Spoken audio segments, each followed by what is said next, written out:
and welcome to the Houston Element Podcast. My name is Missy, and I'm your host. And today, we have some wonderful artists traveling here all the way from Austin, Texas to visit us today over here at the Lab 45 Recording Studios. And today, I have with us recording artist, live event producer, and founder of Twin Flames Building. We have Demigod Erickque. And we have Mr. L.A. Shawn as well here with us. Thank you guys so much for joining us today. Yes, ma'am. Yes, Appreciate it. thank you for having me. Of course. So first things first, how did you guys start your careers in the music industry? What brought that on? Well, I'll personally, real quick with mine, I was young when I started. I started at 8. And when I started the industry, literally, I was just diving into it. I wanted to be a singer. I was trying to follow Chris Brown at the time. But then my brother ended up passing, and he was the rapper. So then I took on the rapping role. And then it just started going from there, from wanting to be Chris Brown to Lil Bow Wow, because he was popping at the time, then Lil Romeo, then just, before you find out who you are, you start jumping through different artists. So, and then I ended up becoming, after so many trials and tribulations, Demigod Erickque. And how about you, sir? I played around with it when I was younger. I would freestyle with my homeboys and stuff, but I never took it serious. Everybody around me usually did music, but I didn't really pay attention to it. I just kind of supported them. But I think as I got older, it became a way for me to express myself. And I realized that I was having fun doing it. So I just kept doing it. I really started going harder around COVID time. So that's when I really started pushing music. And during time of COVID, when things were going, everything digital, things like that, whatever, I saw a lot of performers that were doing digital performances, things like that. Did you have to do some of that as well? I didn't do anything like that. I just had a friend that was, he had a studio at his house. So we were just going over there and just recording there. And I was just doing that the whole time, really. Oh, wow. Oh, wow. Any kind of things that you had to adjust for your workflow because moving from, doing your traditional pre-COVID setup to now pandemic setup? It was, to me, I use it as practice because of course it wasn't as good as a better studio, but I just use it as practice, honestly. Okay. And how are your fans feeling about it? I'm sure they appreciated that you were still, trying to push out content even despite the situations. Yeah, I guess you could say that, yeah. I love that, man. So what is something that's important about you guys' music style, when it comes to writing music, kind of effects that you like when you're working with your engineers? When it comes to my music, I like to make it relatable to the audience. I want people to, I'm basically introducing who I am through my music. And so I want people to relate to it. And if they do relate to it, I want it to motivate them in any way that I can. So I love that, man. And, and today, we have so much, with the internet is far more advanced than what it used to be when it came out into the age kind of thing. It's now literally you have a click of button of anything, apps for anything kind of thing. And you got a lot of impressionable young, fans, kind of things. Is there anything that you try to consider, with, the differences, in age groups with your fans to try to make sure that they can all, reach your message? Yeah. I honestly, I talk about a lot about pain, some of the trauma things I've been through. It's basically me expressing how I got through some of those hard times. So people who go through it or are going through it or will go through it, those are the people that I mainly target, which, everybody goes through it. So. And I appreciate, you guys, willing to be vulnerable with us, what I'm saying, whether you're in the studio or whether you're on stage, you really put your heart out there on your sleeve kind of thing, And if you see fans like me in the crowd getting all watery eyed and things like that, and it's not just because, we're enjoying the music. It's we're feeling the message. Yeah, definitely. I love it. And that was one of the things that resonated with me with him, that pain that he has.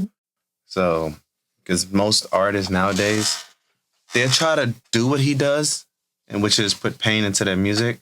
But I feel like they go the wrong way with it. They try to get people to feel it so much that they end up lying and going. And so it kind of takes away from, as in, he stays 100% himself.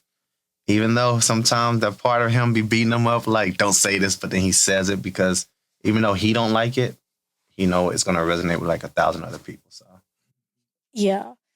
I mean, it's like, when they say don't overact kind of thing, when they're doing movie kind of things, whatever.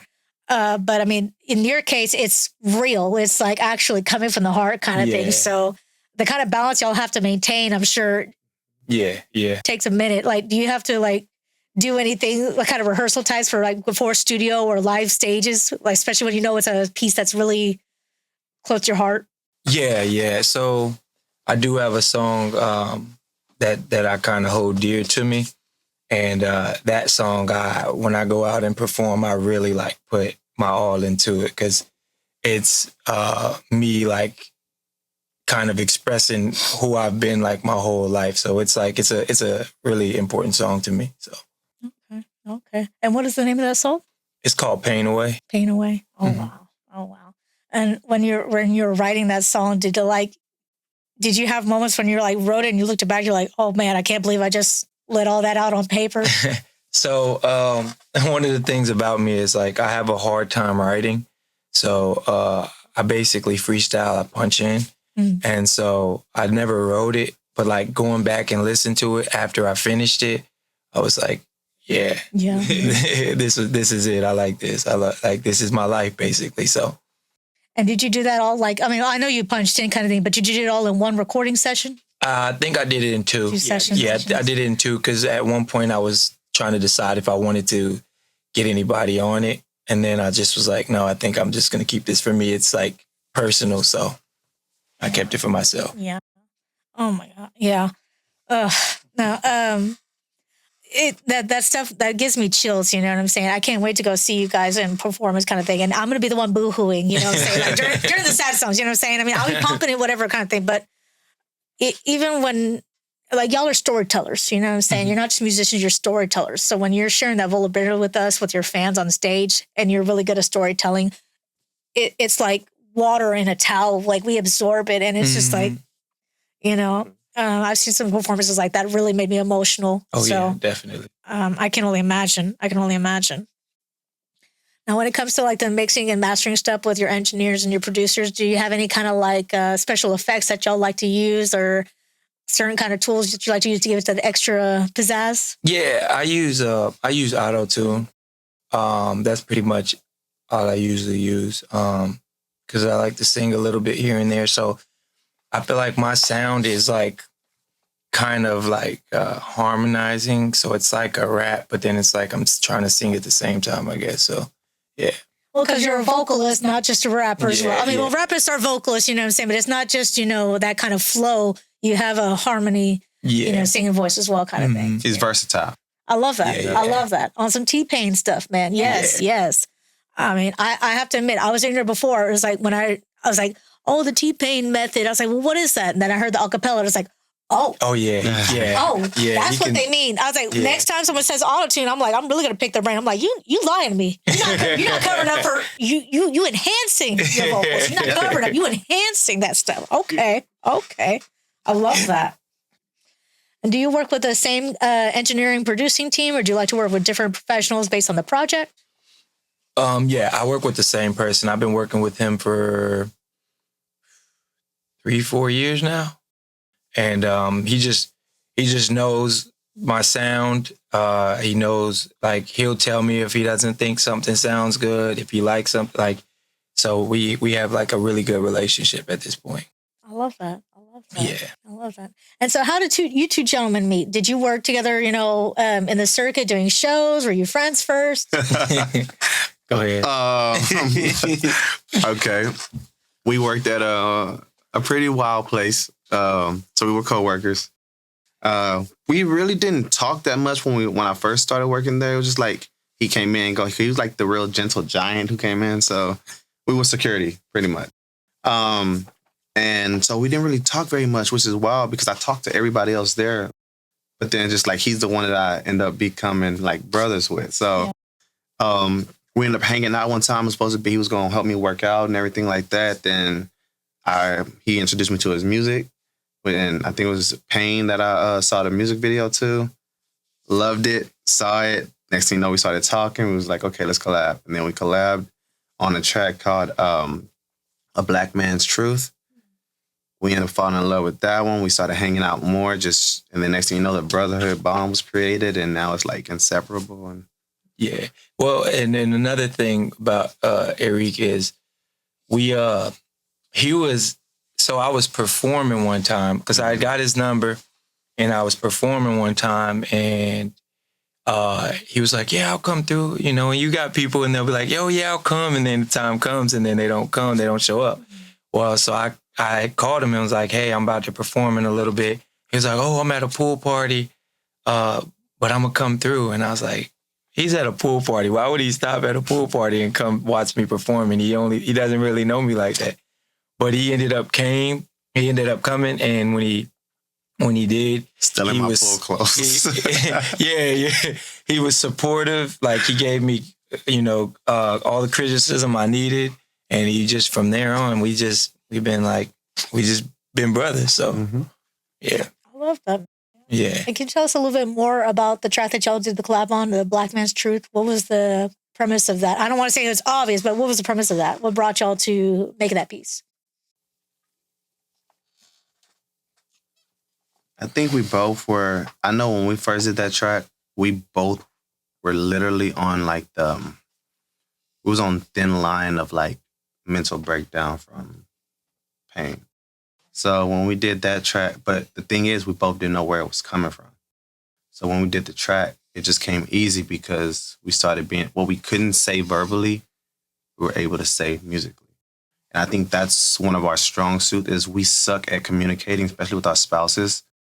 But give us a track and we could say what we should have said to our spouse on that track. I like that. Yeah.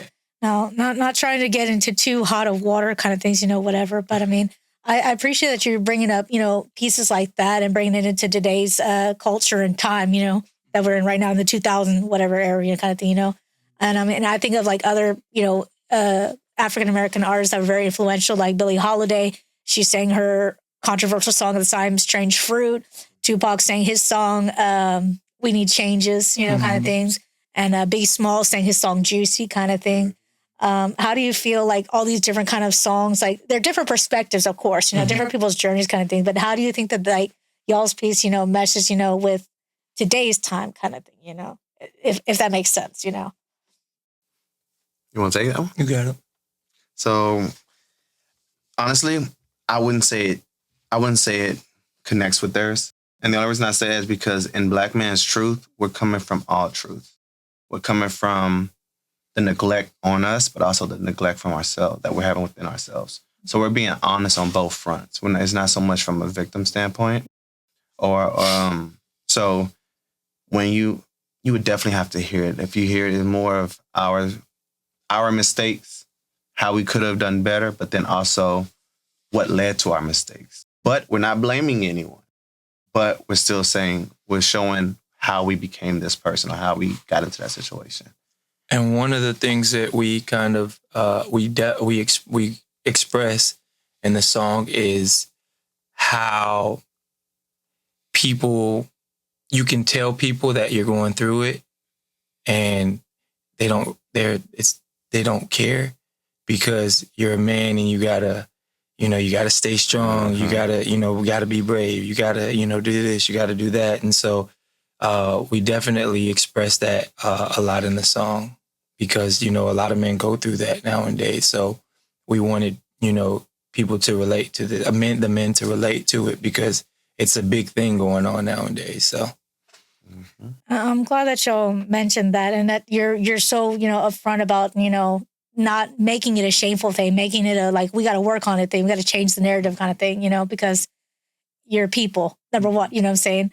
Biology, of course, if you go to the doctor, you got to go to the male doctor. Don't go to the OBGYN, obviously, you know what I'm saying? But y'all deserve protection and safety. just as much as any woman or non-binary, et cetera, kind of thing, Yeah.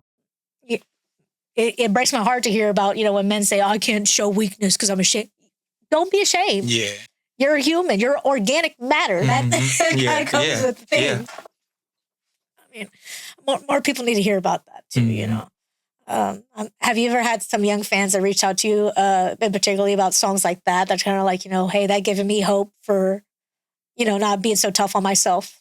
Yeah, it wasn't that song because we haven't released it yet. We've been kind of holding on to it, but I've had some people come to me about, a song, Pain, being one of the biggest ones that people reached out to me and related to. So I'm glad. That's wonderful, man. That's wonderful, man. I think the closest I have somebody reaching out was in 2022. I did a show here in Houston at the Ava Center, and it was actually my first concert. I actually had one. It was a young lady. I remember to this day. Started crying in the front row. Oh, yeah. You got to her. Yeah, it was. I did my song "Why." It was just pretty much. It was a song, you haven't heard it yet. It was pretty much a song about when I was young. I walked in. I pretty much noticed a girl being bullied and stuff at school. Didn't do anything about it. I was a kid, didn't know, but it was still a question that always, why? What was the point? Why? So, and I guess that girl was being bullied, and I didn't realize it. Wow. But she definitely resonated with it. Wow. So, I mean, this isn't so much of like a music question kind of thing, but in y'all's personal opinion, do you think we can never escape this stereotype that men can't have a sense of vulnerability in public, that they can get the same equality that we're all talking about kind of thing, I don't think so. I think that, and it seems like it's only going to get worse, to be honest with you. Like with just based off of the women that are growing up nowadays, they see it as weakness, and you got these other guys. I've seen videos on social media of men crying, and I like to check the comments out to see what people say about certain things, and it's the same thing. Like, they basically call them out for, crying or for being emotional, and so it's, at some point you would think, everybody, we got to come together and, make this a thing. Like, hey, mental health is important. Stick together. But it's just, it doesn't look like it's going to get better, honestly. Yeah. And it only happens, I'm going to be honest, I'm going to be blunt about it. It only really happens in our community. Yeah. Like I've seen Caucasian people, Hispanic people actually comment under men, like the Will Smith situation when he was crying about the Jada Pinkett. I remember those. I think I read like 200 comments, and the most people who dragged him was our community, the black people. They saw that as weakness. Yeah. Like, why are you crying? Like one of the comments I'll never forget was, they said, why are you crying? You wasn't crying when you were there. Like, why does it matter? Why is he crying? The fact is that he's doing it. And so it's just, to answer your question, yeah, I know it would never get better. And it's only because our community is getting worse. It's getting worse. Yeah. Like, and they're teaching the younger ladies to think like that. Like, if he cries to you, he's not a man. Yeah. That's absolutely, I mean, I'm sorry. I know that's what you've experienced, unfortunately, and I'm sorry to hear that. And if anybody watching, BS on that, like that y'all are people too, you know what I'm saying? And I'm going to get emotional just because I'm an emotional person and I don't care, what organisms I have kind of thing. But, like if y'all were my kids and someone if y'all came up to me and said, hey man, this person would be, I'd be like, where are they? Where are they? I'm going to straighten them out. And then I'm going to straighten the parents out because you need to be there. You need to be there for them. You know what I'm saying? Your chromosomes don't define whether you can have a heart or not. Yeah, so, exactly. Oh my God. Sorry, I'm getting emotional, Sally, on you guys kind of. No, you're fine. But I appreciate y'all being so real and upfront about that. I remember the case with Terry Crews, and he was reporting sexual harassment. Yes. And he did everything that he was, with the judicial system, and then people were still trying to give him grief. I'm like, man, What kind of man reports that? I saw those comments. Yeah. I mean, it's disgusting to me. I'm like, man, look, if this was Armageddon type of world, you best believe I'd be like, Terry, I'm gonna get you justice. Yeah. I'm gonna beat them up, point them out. They're done. They're done. Okay, flamethrower. Yeah. Did you hear what they did to Gunna at the rapper Gunna? He was just at it was a fashion show. And are you familiar with North, Kanye West's daughter? Yes. Well, I mean not North. That's North, right? Northwest. Northwest. Yes. Yeah. So she was trying to be all over him, and Northwest is 13, and so Gunna got up and moved away. He wouldn't even talk to her. He just got up and moved, and so they, like the comments, the women bashed him. Like, why would you do that to her? Why? She's 30. Why? So rumors could be around the next As soon as he would have engaged in it, as soon as he would have engaged in it, then you would have saw the comments going off still. So it's a lose-lose situation either way you go. We can't. And going back to what you're mentioning about how it's made me more prominent with, certain individuals kind of thing, when the president was caught, touching little girls kind of thing, I think this was Clinton era, nobody said anything. Yeah, nobody said whatever. No. I get you. No. I think you think the young man Gunner, he did the right thing. He did. Yeah. And shame on that Northwest girl because I forget the phrase, but I mean it's like entrapment. That's what she was trying. That's what it is. Yeah. No. Raise your kids better. That's just awful. Awful. All right, we're gonna get back on some lighter topics because I'm sorry, I was getting all emotional on you. I apologize. I've been picking your kind of thing.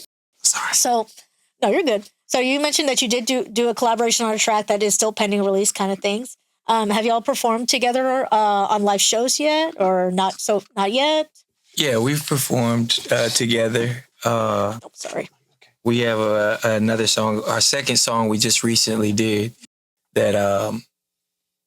I sent him and he loved it, so he got on it. And so, we're working on getting some stuff done with that song pretty soon. So wonderful.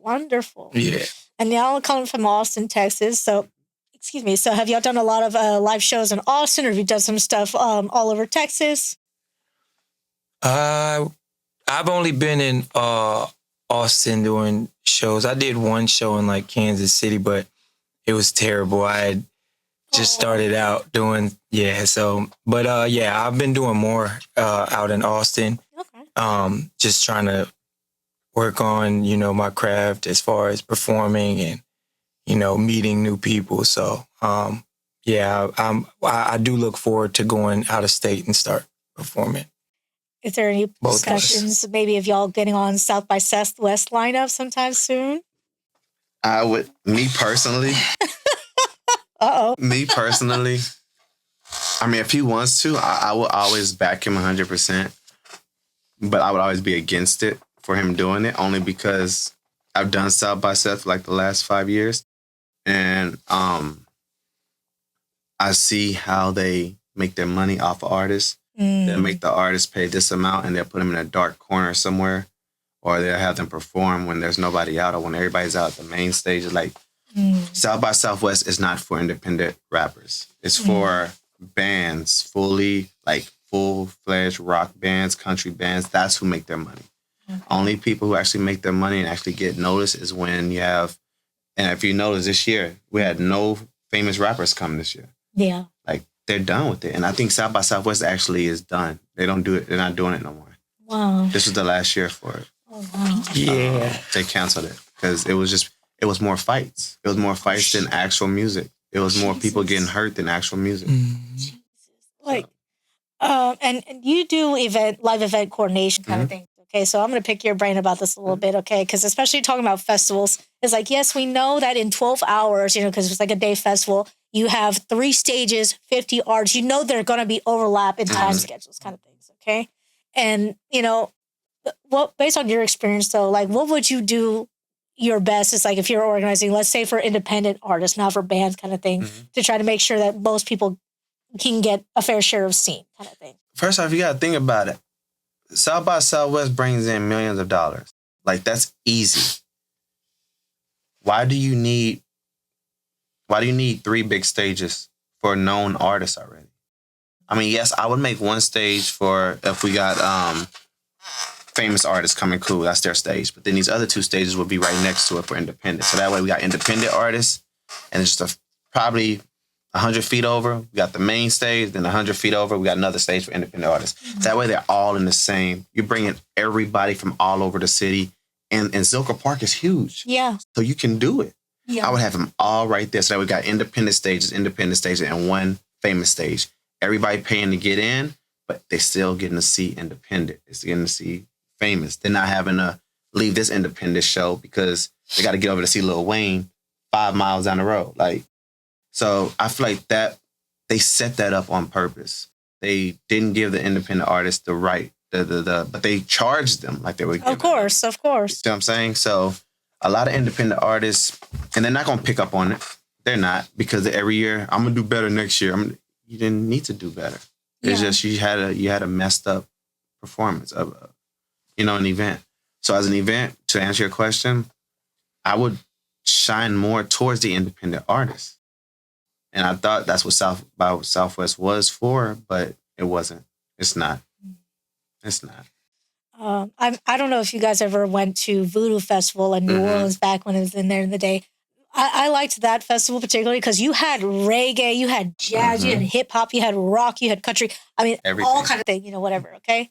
But also what I noticed is like, yes, it was in a park kind of area, but it was like less than a quarter mile. I mean, I was exaggerating, but it was like maybe a couple 100 feet from the other stages. There wasn't any bleeding, but you still had a good opportunity to get from A to B kind of thing, and the crowds were kind of circulated kind of thing. So everybody got to be seen. You know what I'm saying? Yeah, I only know from, like production setup kind of thing, but for the organization of festivals, I don't know. It's like, why do you do the setups like that when, every artist, whether it's an individual artist or a band, y'all spend so much time, months, years sometimes prepping for these shows, especially festivals. That's not a 5-minute setup. You know what I'm saying? So for them to do that, that's really unfortunate. Money, that's all. Yeah. The little artists paid. The little artists pay the festival to be able to pay the big artists to come down. That's how that works. Right.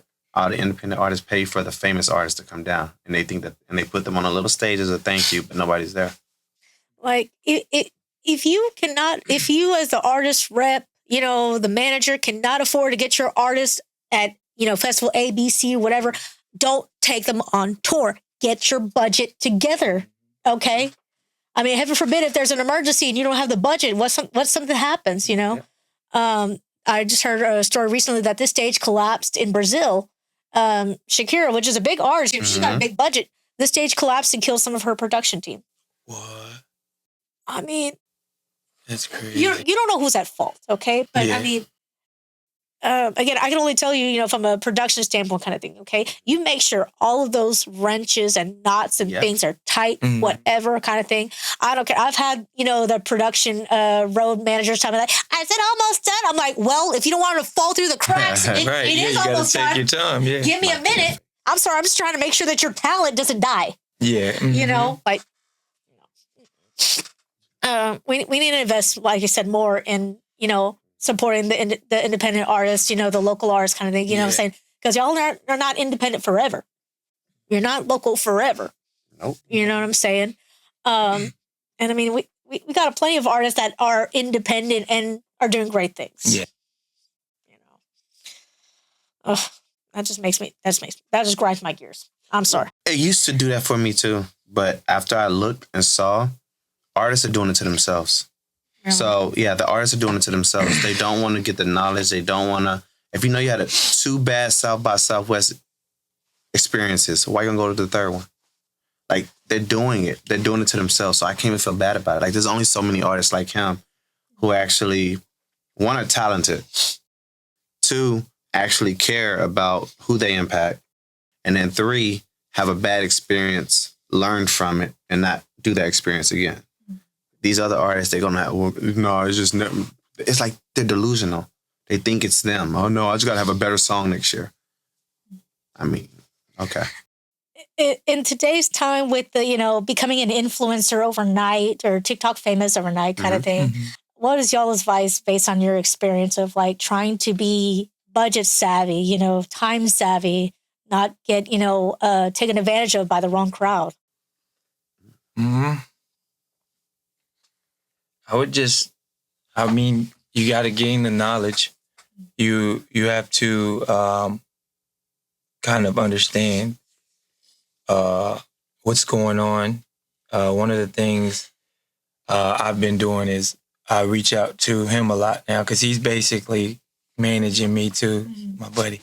But no, he's basically managing me. And like, if there's anything I don't know, whether it's music or anything about social media, I know he's knowledgeable. He knows a lot of stuff. So I'll go out to him and I'll talk to him, and he'll help me out with it. Like with the South by Southwest thing, I was gonna sign up for it, but him and I hadn't discussed it. But just hearing how he said it, or hearing what he just said, I see that. Like, I've actually seen it, and almost paid to go and perform somewhere where it wouldn't have done me any good, because a lot of times you're paying these people and you're performing, but you're performing in front of other artists who really aren't caring to hear your music. And so it's, at the end of the day, you end up losing money for it because you're not gaining anything from it. And if I put my money into something, then I want to make sure I'm gaining something out of it. So, of course, understandable.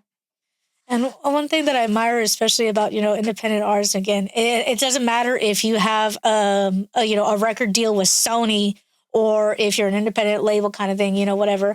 I like that a lot of you independent artists, sometimes you'll do charity shows, you'll do local shows for the community kind of things, So it's like, you're not just always chasing the paper. There are times when you're just doing stuff for the community kind of thing, and that makes a really big impact kind of thing.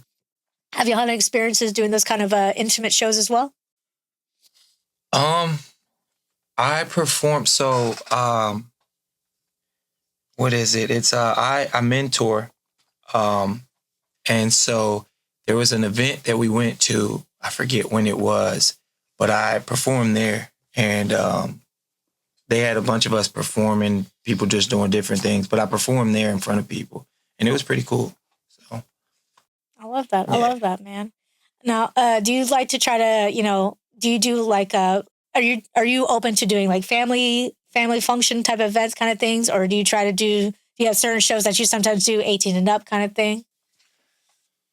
I would do anything if it's not putting me at risk.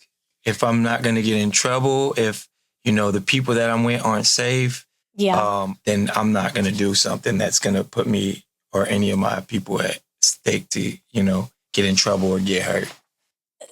Very fair, very fair. And I may lose a couple followers from saying this, and I'm sorry ahead of time kind of thing. Particularly, that reminds me of a festival by the ICP rap group. They call it a family reunion or something like that, or the family gathering. And it's supposed to be a festival that they're the main headliners every year. But I've never gone personally.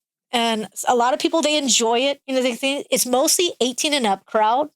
But I remember hearing one time that this person, she was just a guest celebrity. She went on the stage and somebody threw urine at her in a bottle, and it splashed on her. Yeah, no. And I'm like, I don't want to take my artist or my, celebrity represent or whomever for them to be insulted like that. Yeah. And I'm like, you may not be a fan of whoever walked on the stage, but have some decency. Yeah. Mm-hmm. Yeah, and then what's going to happen? Like, if you get upset and then you slap them, you get an assault charge. No. But luckily, you guys been safe so far, not having to be put in those precarious situations, I hope. Yeah. Okay, that's good. That's good.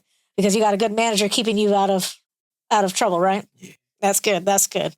God bless, man, because now hopefully you haven't had any, because some of these younger fans, like we were talking about entrapment earlier, hopefully you haven't had any issues with any kind of younger fans before, like when you're doing live performances kind of thing, trying to get weird with you. I hope not. Nah. And most of the time we've gone out, he's really, really good at talking to people.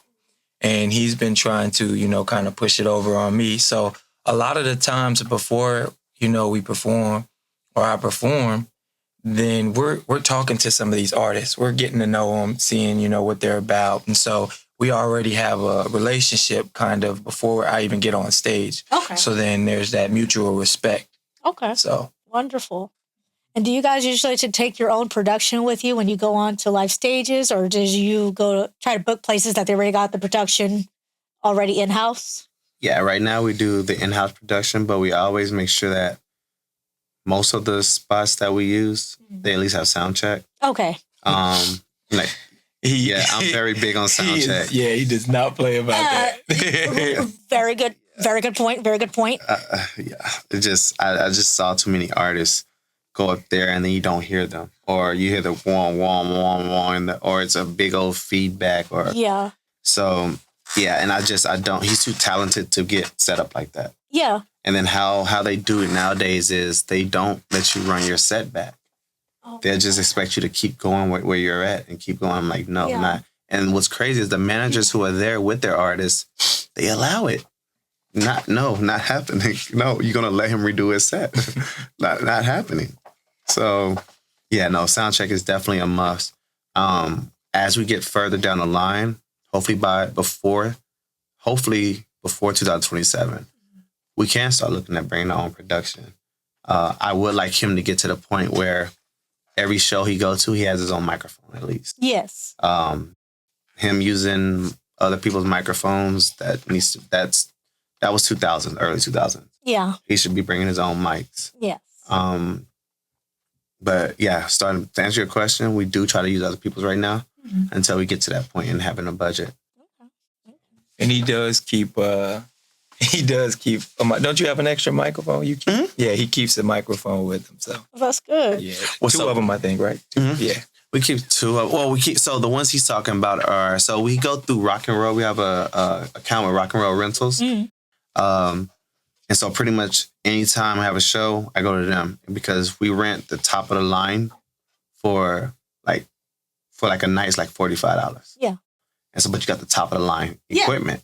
So, that's why I don't get with artists. Why not just go do that? Well, you don't have to go and save $400 to get a $400 mic when you can go rent it for $45 for that show. Well, you guys are unique because you're like, look, you as the manager, you recognize that your client has talent, but you also recognize that your client has talent. That doesn't mean he needs to sing into a stick.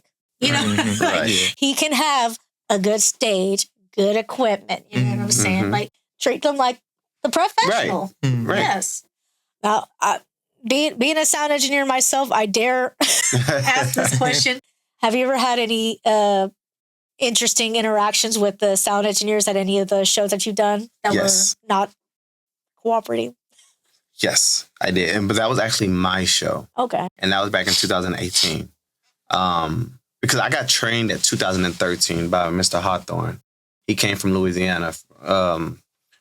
Katrina forced him down. So he trained me at a young age on how to have conversations, how to do, and I was 14 at the time when he trained me. So I had this one engineer in 2017. I was explaining to him, hey, because I was doing a Martin Luther King event, and the artist before me couldn't hear him. And I was like, hey, I'm about to go on. The artist before me, we couldn't even hear them. Like, no, he just wasn't speaking in the mic. I was like, no, he was speaking in the mic.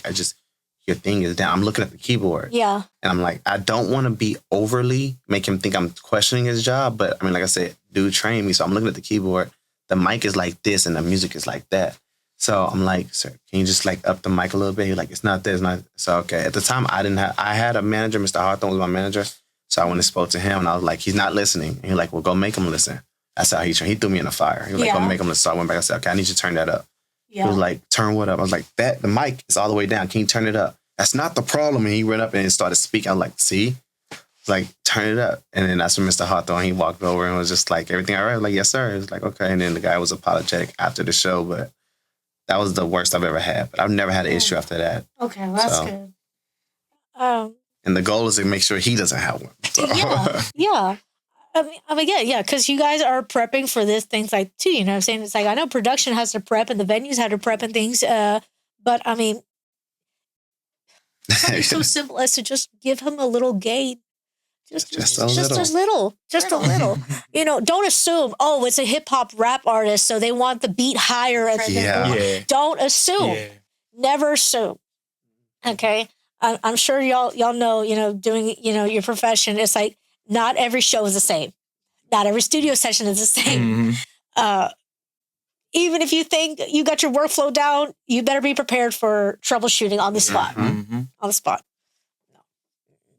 Like sometimes I kick myself in the foot a little bit, you know, because I'm a unicorn. You know what I'm saying? And I'll go and I'll be there with my iPad. I'm like, okay, guys, we're going to do some monitor checks kind of things. Who needs what, you know, kind of thing. And they're looking at me like, whatever. But I'm like, okay, well, what do you need? And sometimes, I'm sure you dealt with some ideas. They're like, oh, well, you know, I need this kind of verb. I need this kind of delay. Can you do this? I'm like, you know what? Yes, I'm yes, man. You know what I'm saying? If I can make it happen, I'll make it happen. Yeah. Doesn't serve any purpose to deliver bad sound quality, production quality. You know what I'm saying? And safety first. Yes. You know? Is there any venues that is like your favorite to been performed at so far? Actually, the venue is called Blindside. I'm actually going to be performing there, which we'll talk about later. But yeah, it's called Blindside. It's I performed there. It was actually where he came to watch me perform. That was one of my favorite performances. I enjoyed the crowd. The sound wasn't bad. Everything. It was just a fun. It was fun. A fun experience. So wonderful. That's wonderful. So I know you've done some collaborative work with your manager, but have you done collaborative work with other artists as well? Yeah. I've got a couple of really, really good friends. They're like brothers to me. I've done a project with one of them, 2 projects with one of them. One of them we released, the other one we're still working on. And I've done some work with some other people. But yeah, I don't mind working with people, certain people. You can't work with everybody. No, he's teaching me that. No, because not everybody takes what they're doing seriously. You know, I've probably been called anal retentive, and I'm like, I'd rather be called anal retentive than a messy.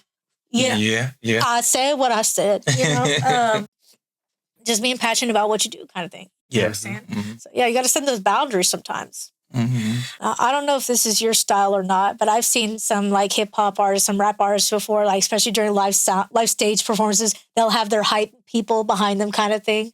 Are you a fan of that, or have you seen instances where that has not gone according to plan? I've seen it, and it's just me personally, I don't agree with. Yeah. I think that if you have all those people on stage with you, then you can't perform how you really should perform. I feel like, you know, when you're performing, it's not just you just up there rapping or singing in a mic. You know, you have to move, you have to engage with your audience, you have to, you know, and when you have all those people behind you, I feel like it's just a distraction. Yeah, because I mean, you performing on stage, it's a vibe, you know, not just for yourself, but for the fans as well, kind of thing. Yeah. And yeah, if, you know, some shows now, a lot of days, you know, they are all audience kind of thing, you know, whatever. So if you're going to performing at a show, regardless if it's at a nightclub or, you know, at a regular music venue, and then you got a hype person over there grabbing their crotch behind you, they're going to get distracted. It's like you over there pouring your soul and this one's scratching his, you know. I'm like, yeah, everybody got different styles. I'm just like, I don't understand. I feel like a lot of those artists, though, not all, but a high percentage of them do that because they lack the talent. A lot of them don't know how to take those people off the stage. They don't know how to get the crowd lit without a whole bunch of people jumping up on stage. So it's a crutch. It's just a crutch. That's all it is. That, and I think like stage props too sometimes. Like when you got, you know, decorations from one end of the stage to the other, it's like, okay, who is the star of the show? Is it Maroon 5 or is it the car and the grass and whatever? Like, to me, it's distracting. I'm like, I got ADD. Y'all need to help me out. You need to put a focus point. I know they got the spotlight on there, but they can only do so much. Yeah. So when you're performing on stage, you prefer to have a clean stage, I imagine. Yeah. Yes. Okay. That's good. That's good. Now, I know y'all use in-house production kind of things as well, but is there plans maybe for you to have like a reliable sound engineer or lighting tech maybe in the future for certain venues? Yes. Oh, yes, definitely. All the way down to booking. Like Excellent. Everything you want. The whole point of the team is to have everybody you can call in. We don't ever want to depend on the venue. Yes. And the reason I say that is because, and I heard this from one whose interview was that? It was a famous, I want to say it was Lil Yachty, his interview. Mm-hmm. He said that one of the venues did not like who he was so they purposely, one of his concerts, they were messing with his stuff. That's crazy. He said, but yeah, so you don't ever want to depend on the venue because if they don't rock with you. Yeah. There's some, you got to remember those people out there, those venues, those engineers, they're people too. So they're going to be shady. They're going to be, so yeah. Look, I've mixed country, I've mixed rock, I've mixed rap, I've mixed cover bands. When I'm mixing, I'm not so much worried about if it's a genre, a style, I'm listening to the quality. Mm-hmm. Okay. And the monitor mixes, the stage mix, the house mix kind of thing, what I'm saying? I'm making sure that there is quality going on. Mm-hmm. It's look, it may not be my shtick, but there are people here that came to see this show. And the people on stage prepared a lot for this, okay? So they think it's funny to go old school with the cane. Baby, we better make it right. Mm-hmm. We better make it right. Yep. You know what I'm saying? You're not designing your own dress, okay? Right. You're bringing this artist vision forward, kind of thing. So, I'm sorry that you've experienced that. That pisses me off. That pisses me off. No. If you're not in it to support the talent, don't be in the business. Yeah. Well, the thing is, rappers have the most enemies. Wow. If you're in hip hop, anything around hip hop, you can even be just talking about uplifting thing. But if you got hip hop or rap tied to your name or to your label or whatever, you have enemies. It just comes with it. Like a stigmatism, they think. That's why when people ask me what kind of artist I am, I'm alternative. Are you a rapper? No, I'm alternative. Yeah. I never want to say I'm a rapper. I'm alternative. And that's the same with him. He's alternative. He's versatile. The moment they call him a rapper, they didn't put him in a box, but he's not in a box. Yeah. No, because you're a vocalist and you also have a rap hip hop flow, and which that does not come and drop from the sky. Okay. I can't get on here and just start rapping and thinking like rhyming words. And it's just, no, I can't do what you do in 10 years practice because it's just not there, kind of thing. That's a shame. I'm sorry. I'm sorry. I may not be, the biggest bands music fan kind of thing, but I still respect the artist and the genre and the work that they put into it kind of thing, Even, bands like ICP, I'm sure your music is great, but I don't know what happened with your festival, with your family gathering festival where people thought it was okay to throw urine at somebody. Yeah. But that's the main reason why I won't ever go see Insane Clown Posse live, So how can you blame them though? They weren't in the crowd. No, I don't want to blame them per se, but it's I'm afraid, kind of like what he said, it's I'm afraid of going there. And I'm not afraid of the artists, I'm more afraid of the fans. Got you. You got those type of fans following you. Yes. I remember they were performing at an Orbit Room over in Houston, a small club kind of thing. And I heard later on, they're the fans are tearing the speakers off the wall. I'm like, I want to go listen to what kind of music they make. Because if that's the fans you bring in, it's got to be your music. Yeah. I don't know. I would never understand why you would go see a band and just do something like that anyway. I get it's got maybe it's just the music. Yeah, it's got. I don't know. I don't want to be stereotype or assume. What I'm saying? Saying the video game has made them violent. Or the movies made them but it's something. Or if I was the artist, I'd be like, yo, don't turn on my speakers, man. Yeah. Sit your butt down. Well, see, that's the thing, and it's not stereotyping. It's because my pain is rage, right? So majority of my music is rage. But what a lot of people don't realize is when you listen to that type of music, the energy that you're consuming, if you're not strong enough to handle it, it's going to consume you and you're not going to be able. So a lot of people do stuff like that, break stuff up at mosh pits, all that, and they don't realize why. They don't. It's like a high. It's an energy high, and they're not strong enough to actually contain it. So that's why I don't get, like, if we ever were to have a great show, a big show for him, and I don't know if he end up doing a song that's overly like aggressive, hype and whatnot, and it become bad, like the crowd we have to have cops stop the crowd and everything. I can't be mad at them because I understand energy. I understand how that goes through, how that cycles. You could be the calmest person in the crowd, put 2 hype people on the side, and you're gonna feel that and become hype, and you don't know why you're hype. People don't understand that. So when they go to these bands, these shows, and they allow that energy in, they become, yeah. Music does something to you. Yeah. Music really does something to you, like, for real. But, so, you brought out a really good point, though, and it made me think, like, I feel like stupid for not thinking about this before, though. And it was like, I've followed a lot of different artists, different genres, and I've seen, them play vulnerable songs, personal songs, and they'll go do 30 tour dates or however many dates, and they play that same set over, but they're still somehow able to conduct themselves professionally. It's because, like you said, they just know how to handle that.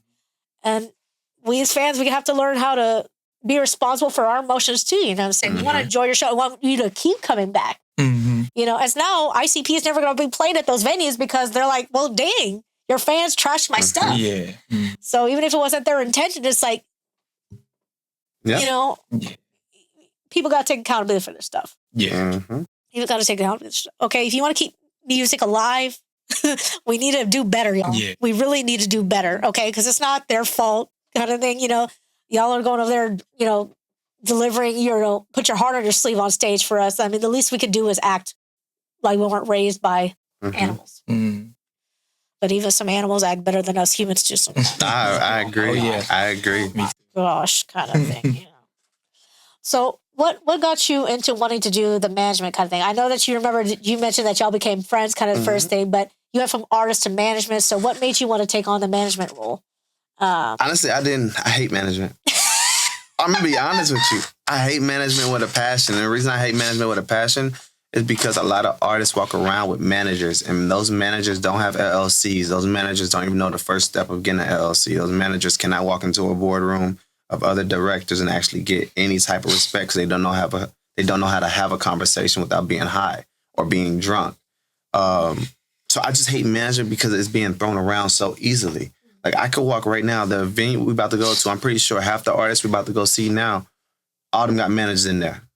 All of them got managers in there. But then these managers can't even sit down and have a proper interview with them. And it's not to bag on them. It's just that they're giving people the title management and they're not giving them the knowledge or even, hey, did you learn this? Did you at least practice this? And so to answer your question, what made me want to do it for him is because, one, he can actually go somewhere. And everybody say that about on the artists that they're dealing with. But the reason I say he can actually go somewhere is because he's not focused just on music. He has his own fitness that he throws. He could be a model if he wanted to. Like, honestly, personally, I think somebody's going to pick him up for modeling before music. I think the music is going to come after. I think someone's going to pick him up for modeling. I mean, there's no reason why you can't do both. You know what I'm saying? Well, I mean, the schedule, you're going to have to schedule and sleep, but there's no reason why you can't do both. Yeah. But yeah, keep this one close to you because he's looking out for you. Yeah, you know what I'm saying? I actually, I had been thinking about it for a while, and I'd actually asked him, hey, what do you think about? Because he's always like giving me advice. I don't feel like I'm hard to manage because I don't know what I'm doing, so I'm not going to pretend that I'm not going to go back and forth and act like I do. Whatever you tell me, I'm going to listen to it. If I have any issues, then we'll talk about it. We'll communicate, amongst each other, and, we'll get it figured out. But he's literally, always had my back and always, looked out for me. So I think you also have a fine field in doing webinars. Like, you are the golden goose. You're very humble. You know what I'm saying? Like, you need to let some of these people know because some of them are like, oh, that take was amazing. And it's like you barely heard anything. You're like, oh God, what do I have to do? What do I have to do? See, that's a good thing, but it's also a bad thing because there's times where I need him to have that ego. Like, I've seen, we've been in the same room with an artist who wasn't even on his level. and their ego was like through the roof. And then he's sitting here humble. I'm like, Shawn, I need you to know. You're that guy. I need you to be that guy tonight. Yeah. Just tonight. Just be that guy. Yeah. And it's so hard, but it's like, he'll get there, though. He's going to get there. I feel like once he finally get there, though, it's going to be hard to put him back in that cage. He's going based on y'all experience, like, what were some of the, people strategies that you had to learn, as getting into your careers kind of things, dealing with divas, dealing with hard-headed engineers, things like that, What kind of things did you learn to try to keep the workflow steady so that way you don't get high blood pressure from all these idiots? Smile. That was it. No, literally, like, that's just it. Just smile. Because the moment you frown in their face, you just change the whole energy. And then the club, the whole energy. Yeah. So you just smile and then do what you got to do after the event's over.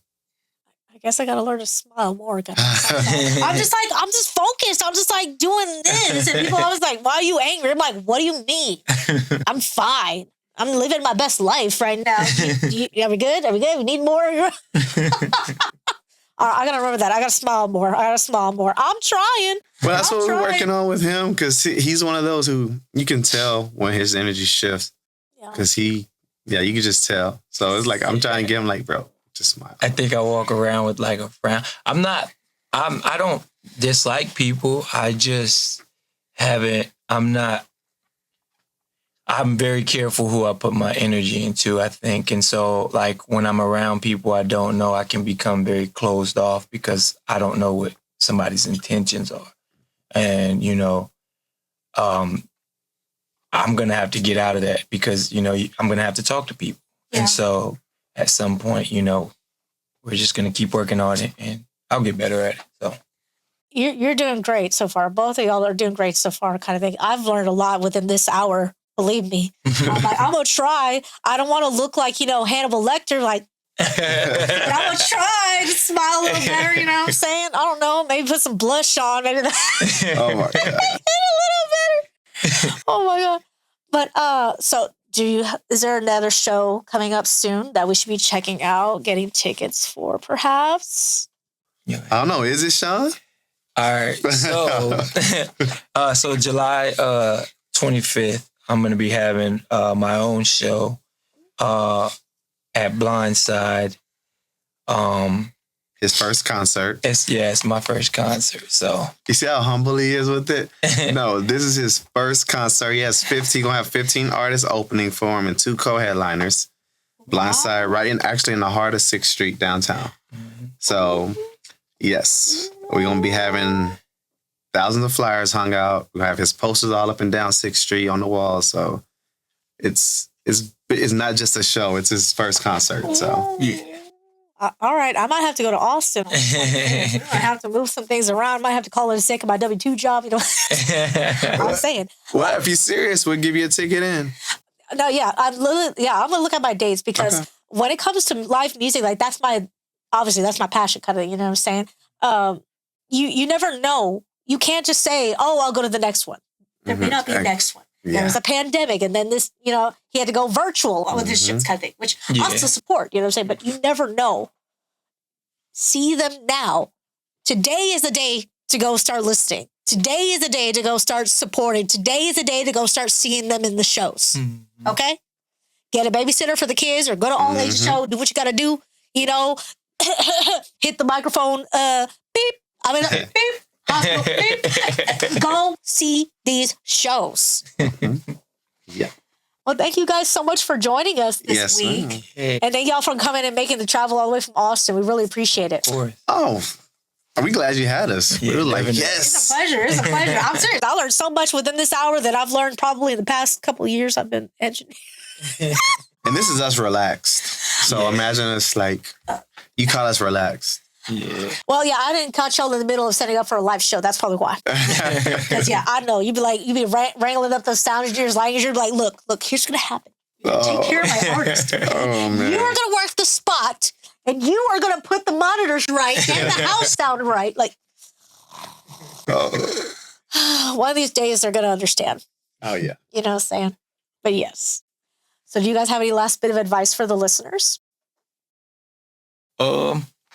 I would just tell anybody who's doing anything that they love just to keep doing it.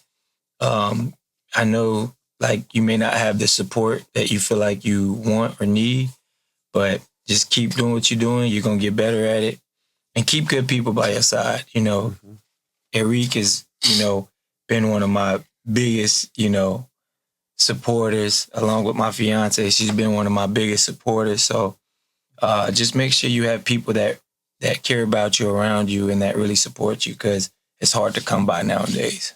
So the only thing I have to say is, for those who's listening, support does not come in the value of money.